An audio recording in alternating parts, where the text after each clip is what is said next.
Au commencement de toute chose est la parole. La parole est source de vie. La parole est éternité. C'est la raison pour laquelle j'ai choisi de m'adresser à vous de vive voix. Vous mes frères, vous mes sœurs, tous unis par ce lien sacré de notre appartenance à la nation congolaise.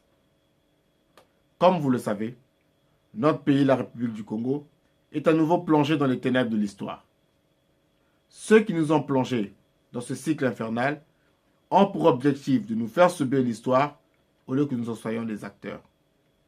Récemment, à l'issue du scrutin présidentiel du 20 mars 2016, notre peuple a été victime du vol, doublé du viol de son expression souveraine. Une fois de plus, une fois de trop. Nous dénonçons car nous ne sommes pas dupes. Nous dénonçons car nous savons. Nous dénonçons ce pouvoir qui ne se cache même plus pour nous voler.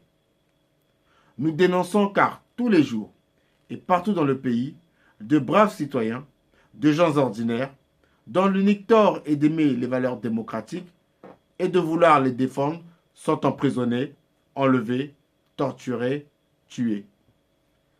Des gens comme vous, des gens comme moi.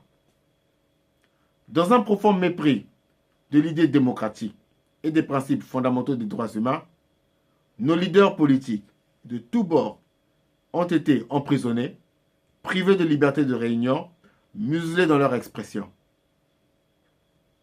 La souffrance qui est la nôtre depuis trop longtemps est aujourd'hui connue du monde entier. Il est donc important que nous la qualifions et la présentions.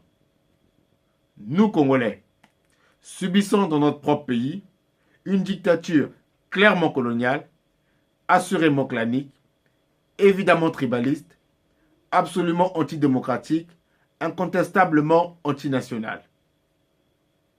Ce régime a depuis de longues années mis en place un vaste programme d'appauvrissement de notre peuple.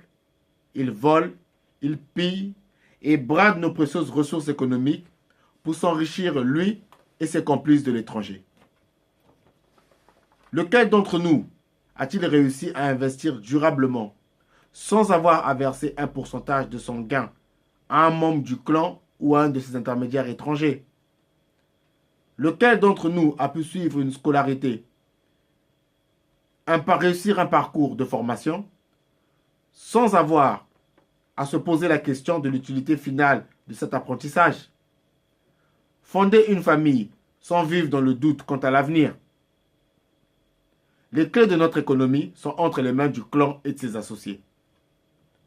La gestion des hydrocarbures, de l'agriculture, du commerce, des voies navigables, de notre armée nationale, de l'impôt, de nos forêts le sont également. Notre force publique, garante de notre souveraineté et de notre indépendance nationale, est aujourd'hui instrumentalisée, vidée de sa substance matérielle et de sa valeur morale au profit de mercenaires étrangers et de milices claniques, politico-ethniques. Ces derniers ayant pour seule ambition la destruction de notre pays. Congolais, Africains, peuple ami du Congo et de l'Afrique dans le monde. Moi, Roger Frank Bemba, conseiller du général Jean-Marie Michel Mokoko, pendant les élections présidentielles de mars 2016, et mes amis patriotes congolais à travers le monde, nous vous invitons, chers frères, chères sœurs, à vous manifester et à rejoindre notre résistance citoyenne dans l'objectif de libérer notre pays de ce système colonial, illégal, illégitime. Que chacun vienne tel qu'il est, que chacun apporte sa volonté, ses talents et son savoir-faire, sans aucune distinction de catégorie sociale, professionnelle, d'origine, de sexe et de religion. Afin que tous ensemble, animés par un esprit d'unité, d'amour et de solidarité, œuvrons pour l'instauration d'une véritable démocratie qui assurera notre paix et notre prospérité.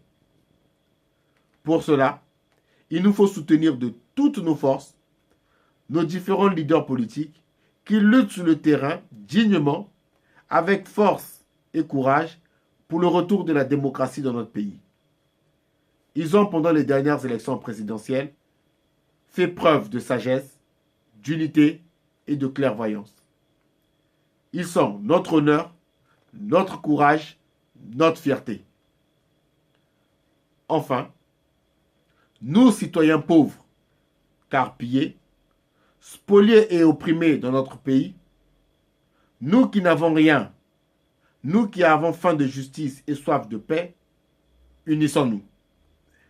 Reprenons notre destin en main comme l'ont fait avant nous nos glorieux ancêtres.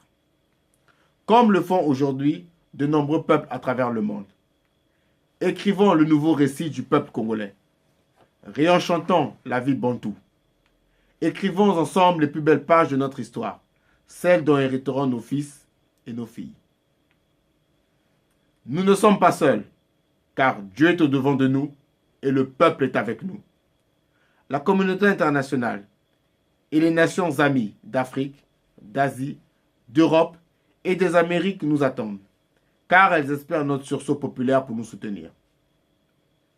Ainsi, il en va de la marche de l'histoire, celle de l'éveil du peuple. Congolais, Bantous du monde entier, réveillons-nous.